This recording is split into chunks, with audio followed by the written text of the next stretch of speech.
And then if he got it right, he will maybe like give you like a sweet or something. A sweet? Yeah. At what level? High school.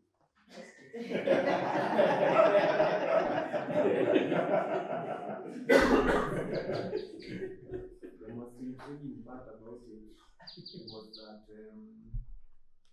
his vocabulary, like, it was very vast. I don't know if he was prepared before, but every 5 minutes he will just ask what is the meaning of this. And it impacted me in such a way that in my day-to-day life, whenever I meet new words, it gives me OCD. I have to know, if I don't know, I have to get to know the word by the recipe. Thank you very much. And what he's saying is very, very true. That there are people who will only feel fine if they speak big and difficult words. I think that what you are calling vocabulary. I don't know what to be a boss is not the right word. We all know Patrick Lumumba. Do we know him? Yes. Well, are we familiar with his kind of language? Is it normal language that we use on a day-to-day use? No. No. Bombastic, that is the word I was looking at. In a classroom setup, you don't use bombastic words. It is like, just like in the Bible, there are people who speak in tongues. And when they are speaking in tongues, they think or they feel that they are holier than anybody else, or they are more spiritual than people. But the Bible says that speaking in tongues is not a language to share with normal people, because you should be talking a language that people understand. So that when you are going to be talking in tongues, maybe you are alone and you have reached a level where you want to communicate with the angels and all of that, and you speak in tongues for the benefit of those people to understand. But when you are in church, for example, and you start teaching people the word of God, and there you are, is it beneficial to you? No, it is not beneficial. There's a same thing that teachers will use bombastic words like Lumumba does. You know, you tend to get people laughing more than they are listening. Because like I was saying, the medical people, they use language that when we are among them, we don't even understand what they're doing. Short, abbreviations, but they mean something to them. But if you are in a training session or you are talking to them, use a language that is simple enough for them. And I believe the communicators who are here, you can tell us, or you can sometimes sit among you and find out if you are using that language. The bottom line, let it be clear, simple, and what? Concise. Yeah. Concise, simple, and clear. Very, very important. So that you run away. So the giving of sweets, I don't know whatever he or she intended to do, but English is another word, is another language, because that is the common language we use in our classes. And we need to remember to break them down to the level of the learner. If the learners are of that level of bombastic language, go ahead. No problem, because that may make them comfortable.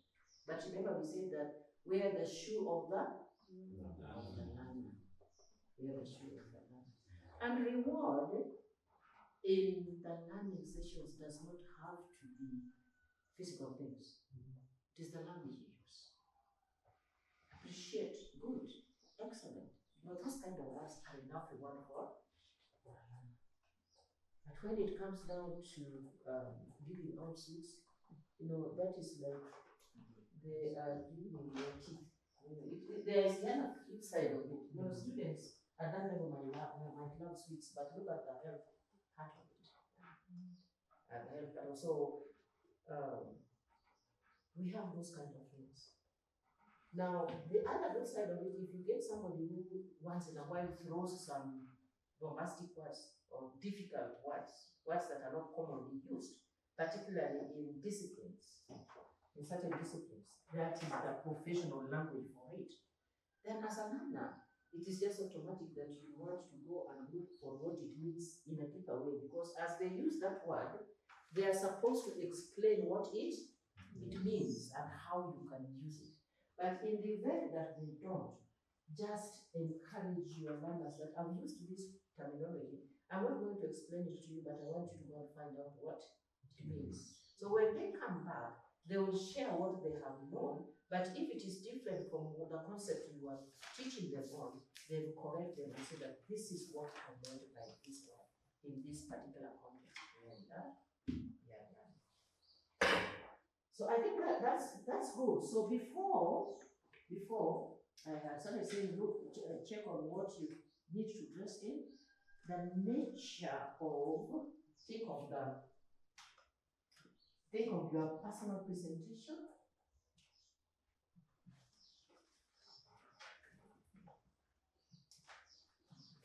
Think of the communication of the language in terms of the language you're going to use, whether you're going to use two languages, like we said that here you have used Kiswahili, but predominantly you know the language people use in this process are English. And put them in the context of effective communication. Effective communication, as we have just pointed out, is being concise, being clear, right? And simple to be understood. Now think of the content. The content in this case would be a topic in the course that you're going to teach. Think of it before you do the training. These are pre-planning. It's part of the planning, but now it is pre-training.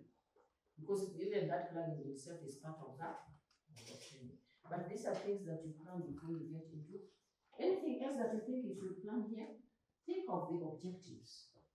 What do you want to achieve as a trainer, and what do you want the learners to achieve at the end of the learning?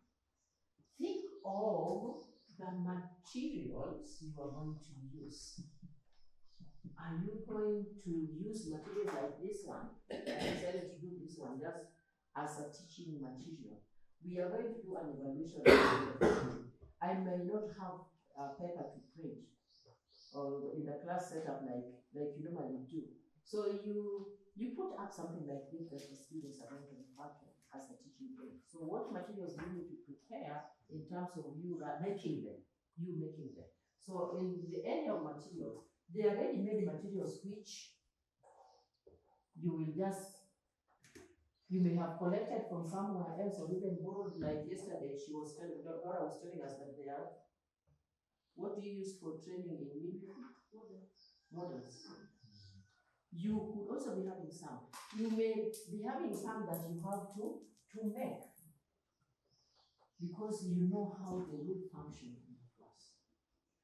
You will know whether you are going to use videos, photos, real objects. Real objects, for example, you want to talk about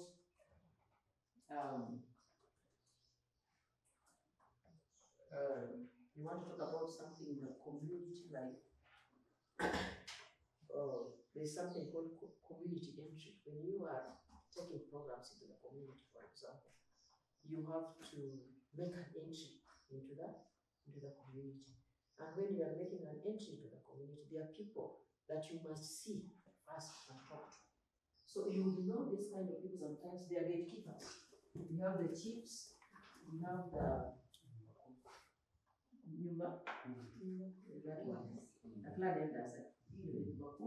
all those things. Now, you may know what they do, but you might also want to choose one just to come into your class and talk to your students about what happens in terms of people entering their communities to do certain programs and do things.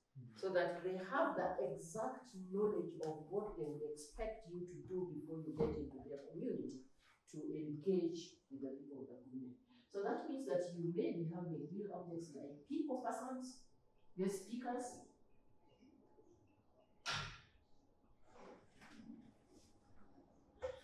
If you are going to do a mathematical teaching, those who are doing mathematics, you may have certain gadgets that you need to bring in class. Either you are going to liaise with the school management to avail them so that they can be used in class, or you might want to source. Something like this is very important in teaching. If you are going to use it, make sure it is available and ready. So the things that you need to put is the things that are going to aid you to train effectively and do everything else within the class. So that is the preparation. In the same before, you have to do the, Donna said here, there was some kind of logical flow of things from introduction to the body of to the presentation. We call it introduction, presentation, and conclusion. So a training session has those three parts. You have the introduction, you have the presentation. So this is the body, we call it the body of the lesson. This is the introduction. There's the concept of starting from known to unknown. What does it mean to start from known to unknown? You are a farmer, aren't you? I'm a trainer in farming, for example, or you are a trainer in farming.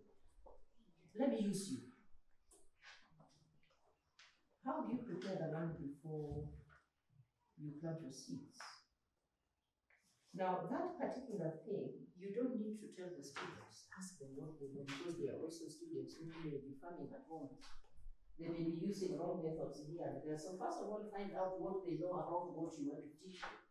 That comes in the introduction. Starting from known to unknown. Find out what they know about that topic that you are going to teach them. Right? Some of you here said they were trainers, they have been trainers, they have been participants. So I have given you some of the things that you need to clear: the introduction, the presentation, and of course the conclusion. The conclusion is where you are now assessing the level of learning. You are asking questions randomly. What did you learn? For example, ask a question that would elicit an answer on what you have taught and that they should know. So that is generally the flow of the lesson that you are going to present. So sit down, you have known the topic, you have the content, you know how you want to present this content to flow. It comes in the introduction, the presentation. Now, during the presentation is when you are going to decide before the training comes up, I'm going to use this material to transfer this learning. I'm going to use this for demonstrating that. I'm going to use a case study, which in itself is a material which you must think, as we are going to do one here today, so you will understand what I mean. A case study is bringing a case that is very true of what you want the children to learn. So you prepare those things and proof them and make them ready. So once you have assembled everything and you are now ready to teach, you can even set a little time and find another person, and we call it peer training or peer learning. Let somebody assess you before you get into class. It is a lot of requirement, let me tell you, but it works. It works. Get 2 or 3 teachers to sit in the session when the class is not busy and just try to prescribe a presentation. They will tell you that I wish you could change this, I wish you could change this, I wish you could do this that way, and it makes you improve even before you go to class. Test before, test yourself. Test yourself. You could have somebody you are doing the same subject with, the same course with. If you are 2 people, then be interchanging. Let somebody be the trainer to the other as you do the assessment and see which ones we can change, which ones we can't change. the strengths and your weaknesses, even in terms of communication. Maybe there's something you are pronouncing that is not well pronounced, but the other person knows it, you might want to discuss it when the time comes before you go to class, so that the student don't have to then change. So where there are two people teaching the same course, it is always good to compare notes and to test each other and see how you're doing it. And interestingly, you could even teach together. One person handles, in one session of 2 hours, one person handles this, the other one handles this. If something went wrong at the beginning, this one doesn't say that was wrong, but they find a way in their presentation of strengthening or correcting it. Because of time, sometimes you might find those things difficult, but they are faster. When you realize you might cover the syllabus very, very fast when you use that approach. Now, during the learning, what have I been doing? What are the things I'm doing and the things that I thought of even before yesterday or the day? The day I was told I was going to train, I already started thinking about the things I was going to do at each level. So think about these things that before, and when you now come to during now, leave them. Leave the plans. Play them. Play them, leave them, implement them, roll it out now that you have done before. Very systematically, logically.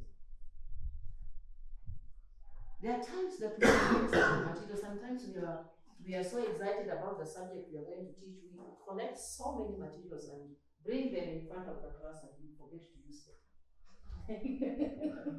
Then the students will ask you, teacher, you have not.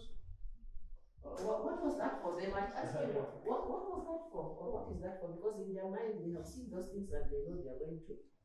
You say, but if you did not plan away here and you put this in writing, these things are all in writing, then you might be doing things in the class. Well, that are very important because you identified them during planning. But now, during presentation, you have forgotten to use them. That means that there's something not well with your planning and organization. So finally, after, what do? Clear up the place. If it was not a laboratory where things are just set and you are demonstrating from there, if it is a shared class that another teacher is also coming, make sure that you clear the room, the space, and collect everything that you had. That means that maybe 5 minutes before the end of the session of 10, depending on how much time you need to clear up and set the classroom ready for another person, leave the class for the next by clearing everything that you have done. And of course, this is also the time that you want to set and monitor your students by observation. Because if it is going to be something practical, then it means that it is part of a planned presentation. But now after, you want to see how the learning has taken place. That is when you do the assessments. And then that is when also through observation, through engagement, through assignments that you just give a student randomly, you are able to still be able to know what is happening in your session. So that is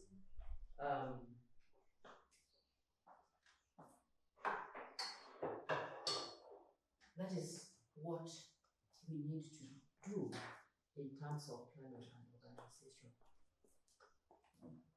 And as I had said, that time you set, make sure that you allocate them appropriately.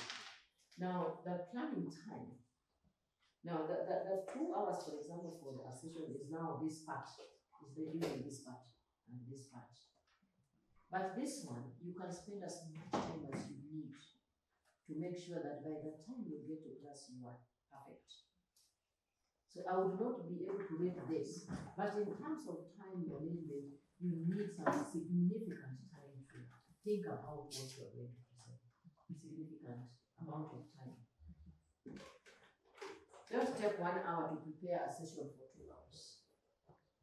Don't take 30 minutes to start thinking and planning of a session of half a day, you will not manage. You will be dry or you will be over.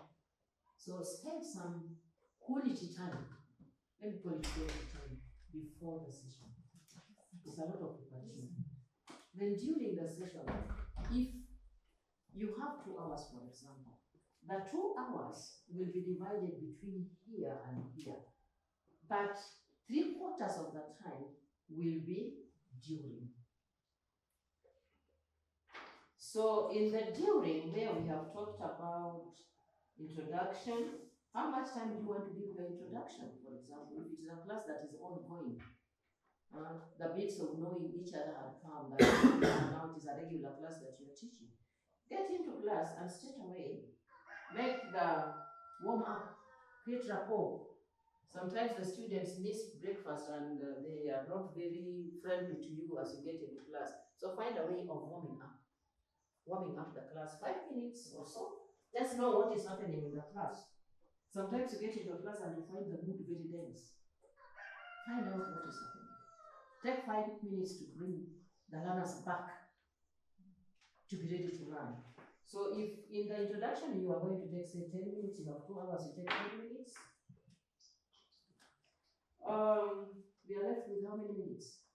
120, it was 120 minutes, isn't it? Now, say that in the presentation here, including demonstrations, including everything, you are going to have one hour. 1 hour. I talked of 2 hours. So we've taken 10, we are left with 15. In the conclusion, give it another 10. So here we are talking about 100 minutes. 1 hour, 30 minutes. 40 minutes. So let's say in the presentation, we are talking about 1 hour, 30 minutes. 1.30 hours. And then the other 30 you divide between introduction and conclusion. So it is up to you to know where to put what weight. Because even in the presentation, there are stages. There are activities that will need only a little time. So for each activity, time it. There are activities that will need longer time. For every activity within the presentation, please make sure that you time it, so that you are able to clear your session, sometimes even 5 minutes before the end of class. So whatever 5 minutes, maybe three use on niceties, you joke with the students. The other 2 minutes is for exit. You go for another teacher to come in. Right? So that is the planning and organization, which I noticed in your presentations. It is expectations, it is there. It is there. And I think I realized that we have not covered it well. Time management is broader than what I have talked about. And what we need to do within the class setup is to appropriate adequate time for every section of the session and during your planning and organization.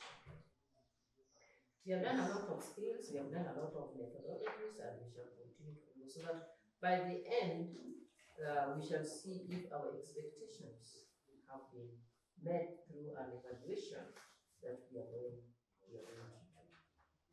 So I hope that is fine. Anything else you want us to raise during this session? I think it's just adaptation of what you have shared with us. Like in our case, we go for block sessions. So let's say your module or course unit takes, let's say, to deliver. In normal circumstances, it can be 40 hours, but spread across the semester or the term.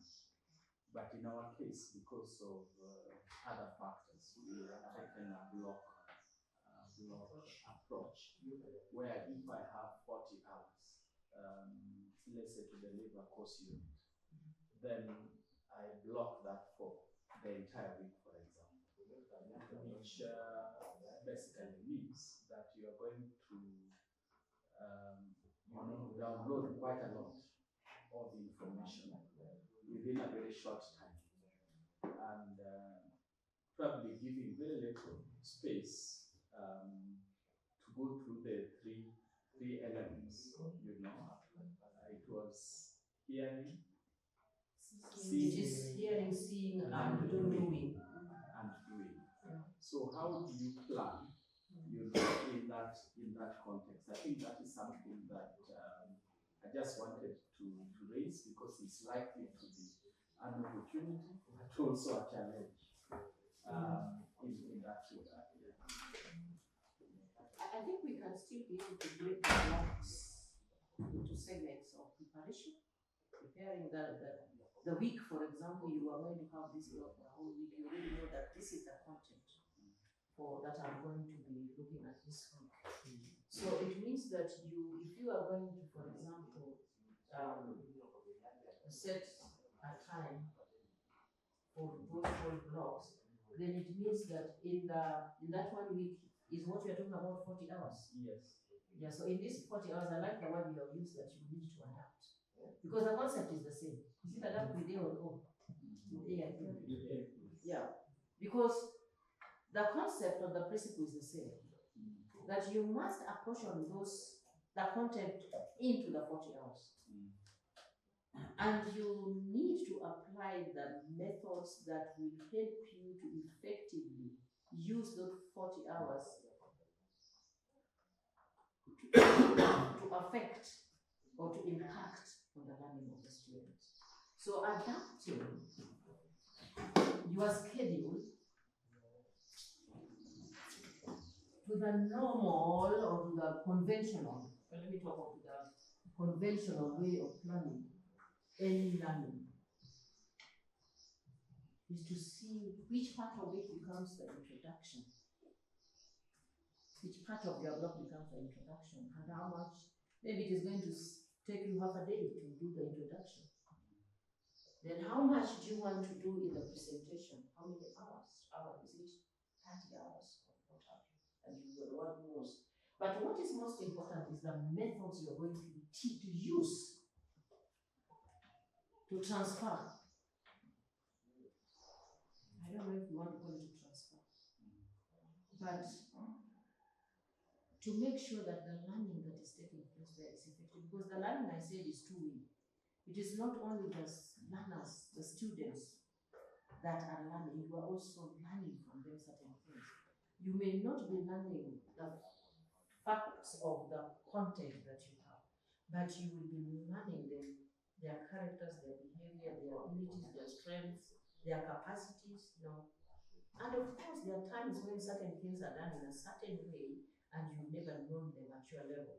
And you find that what that person is saying about this it can be true. So as a trainer, it's up to you now to research and find out how well can we also share this approach that a student has shared with the whole class to be adapted, as compared to what you may have prepared and to the non-practice. So thank you, Charles. Adaptability is important, and as long as the principles remain the same, spread it out in the hours that you have and in the content that you may have. As I said, my approach would be based on training small groups or even short-term training. But now you are having a curriculum to deliver. And it has those hours that we talk about, because I know that at this level we talk about hours. So what am I going to be able to present, and in what manner am I going to present it? So that at the end of the 40 hours, the objectives will have been achieved, because your objectives now be based on either 40 hours or certain topics that you want to cover within the 40 hours. I don't know if it is clear what Charles has raised. Anything else that we can talk about? Fine. Then let us move on to the next thing that I want us to look at. And this is the method of case studies.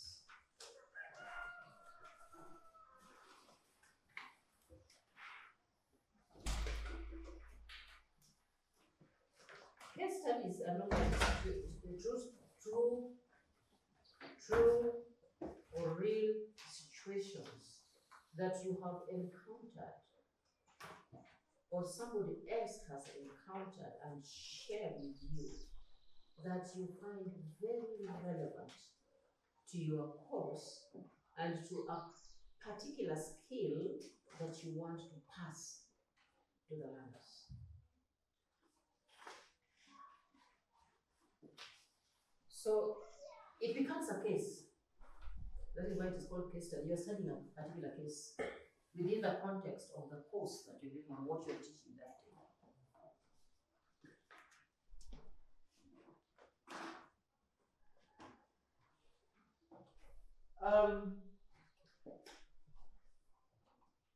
The preferred way is to present the case and get those you want to use it against or on to understand it. But then, why do they need to understand it? It's just from the point of view of the task assignment that you are talking about. But now the interpretation of the case will help you as a trainer because you will have studied that case yourself. You know what you want to get out of it. And you expect certain responses from the trainers. Now, see if what they come out with is what you are expecting. Because if it is what you are expecting, then it means that your learning method has been effective and that the students have learned something from that case study. This is the case I want to give you. There's this woman called Adela. Hope that you will remember that name, please. I'll tell you a story and I want you to dissect it. Mrs. Adela,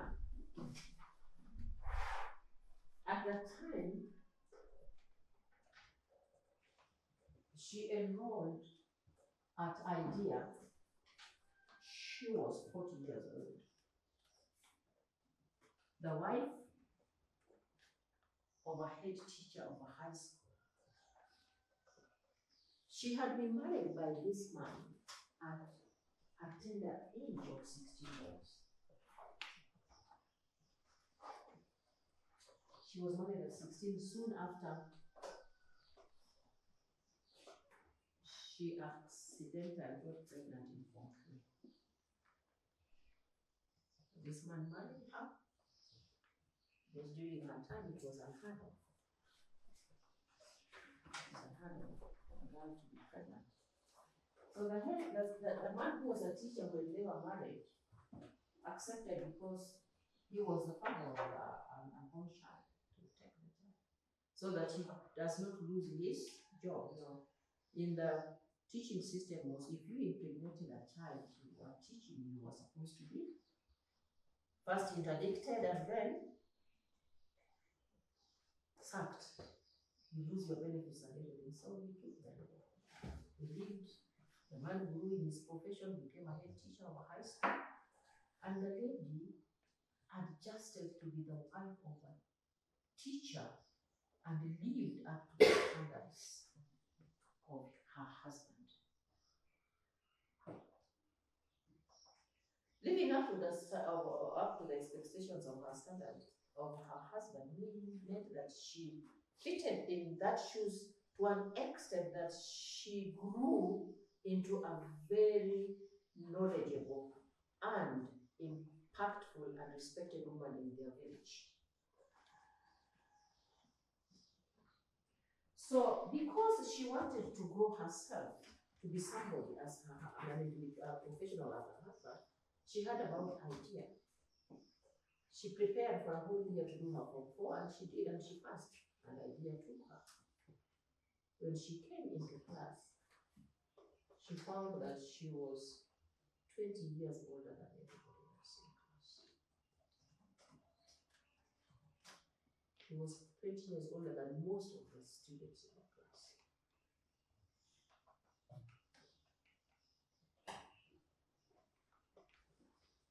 In the village, she was very respected because she was compassionate. She was taking care of old women. She was taking care of girls like her who got pregnant out of school. It was like she started a loose program, but eventually she felt that if she came to IDEA because of project management, because she saw the quota, she could probably manage these things better. But when she came, she got discouraged because the kind of people she found was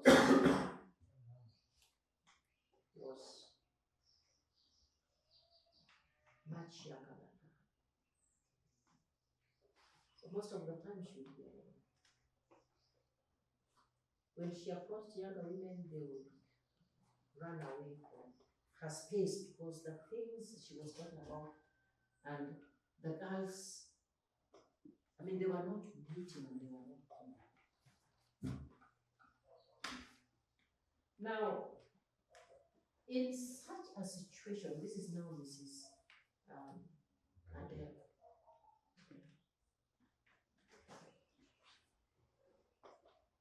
In her third year, unfortunately, and unexpectedly, she got pregnant.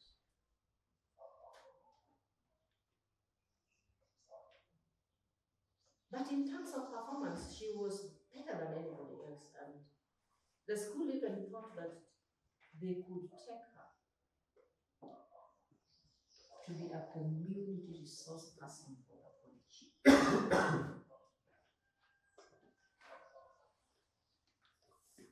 Eventually, before she did her final exams, she dropped out of IDIA. Never completed. She went back home frustrated because of the pregnancy and because of the environment of her class.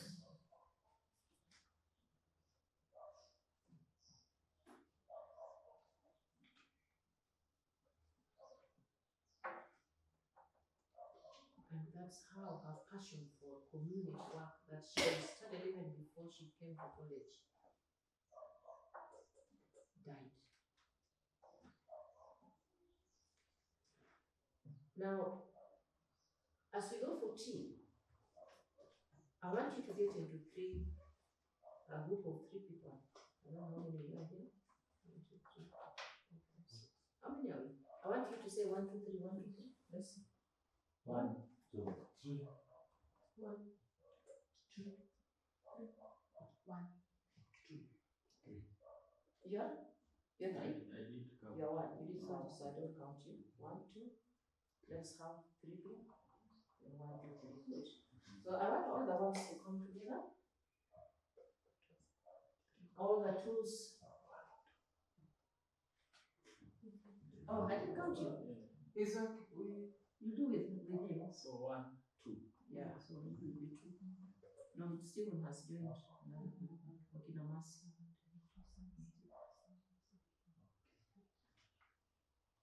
Are you all right? I'm just saying, Steve may not, he needs to do something during that time. Oh, okay, so you may not be in the group. Yeah. Okay, so. And I do? 1, 2, 3. 1, 2. Yeah, 3. 3. 1, 2. Oh, 3. 1, 2, 3. 4. So you will go to 1. You go to 1. So I want the ones to come together, the 2s to come together, and the 3s to come together. And this is the task. See, it is central there. This is the task.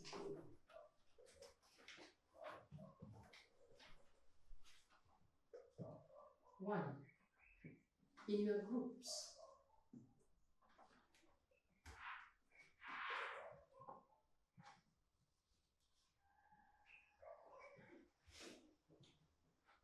discuss how Mrs. Adele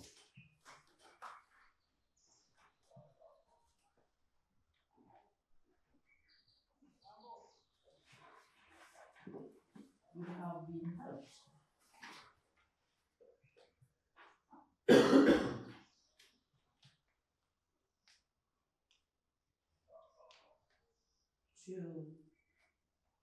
complete her course.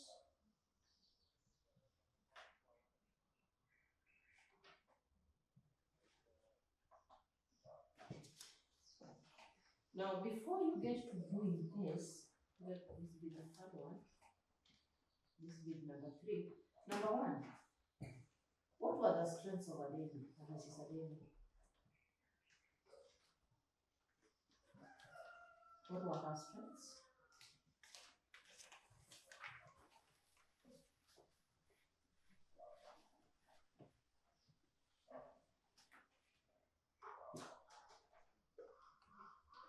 What were her strengths?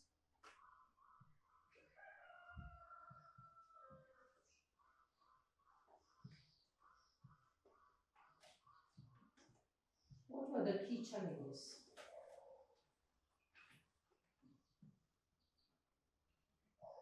Now the challenges here are in terms of being a student at IDIA. Challenges of studentship, of being students, learner. Challenges as a learner.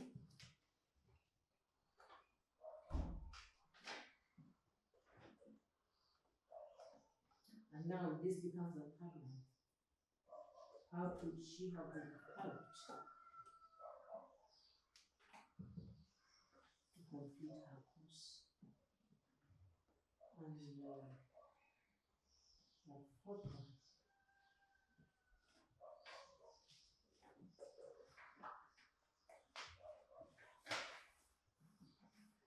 What would her case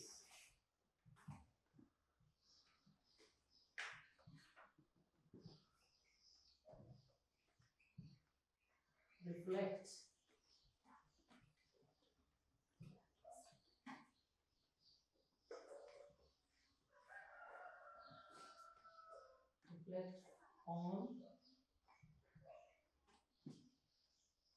on the capacity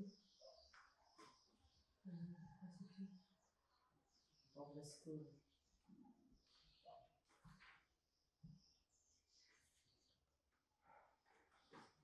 I don't know if number 4 is clear, the question in number 4. What would her case, the case of Mrs. Adele, reflect on, would I call it image or capacity? So the capacity of the school or the college. Because now we want to see that how can IDEA handle such a case? How would IDEA add value to such a case so that the student, because your intention is that every student who comes into the college and enrolls leaves as a winner, no matter how or where or what they may have taken. Yes, ma'am. Yeah, I think it could come in different forms. So it might be how would the school respond to diversity in those situations. It would be background. How would the school respond? Diversity. It's okay. Now, yeah. Yeah. How would she have been helped? That would be answering the response. The responsibility, isn't it? Because being helped means the school would drive the response of helping her. Because she would be helped, driven by the school, but also extended to other institutions like now home, yeah, then with yourself. And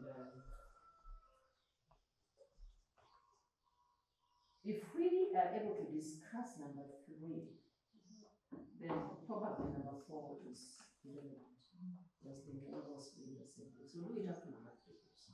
So we go for T. As we come from T, just take some I think should be able to handle the case. I've decided just to tell you the story so that you understand the story in concept. That's the story in totality. get to understand the situation of the person and how they can be helped by the system to realize their dream. Right? Thank you.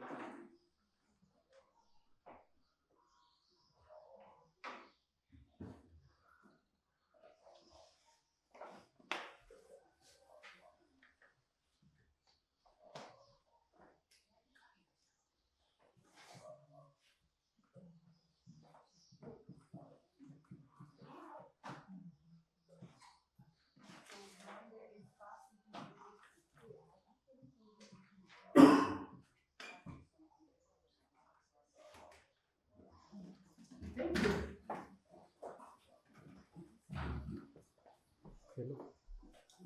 So our break is for 30 minutes. So we need to be back in our groups by 10:30. Sorry, by 11:30.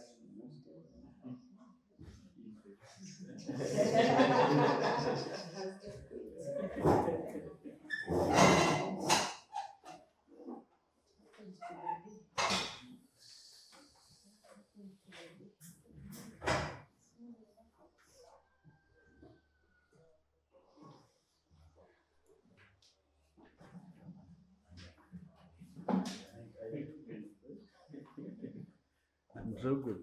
I'm so good.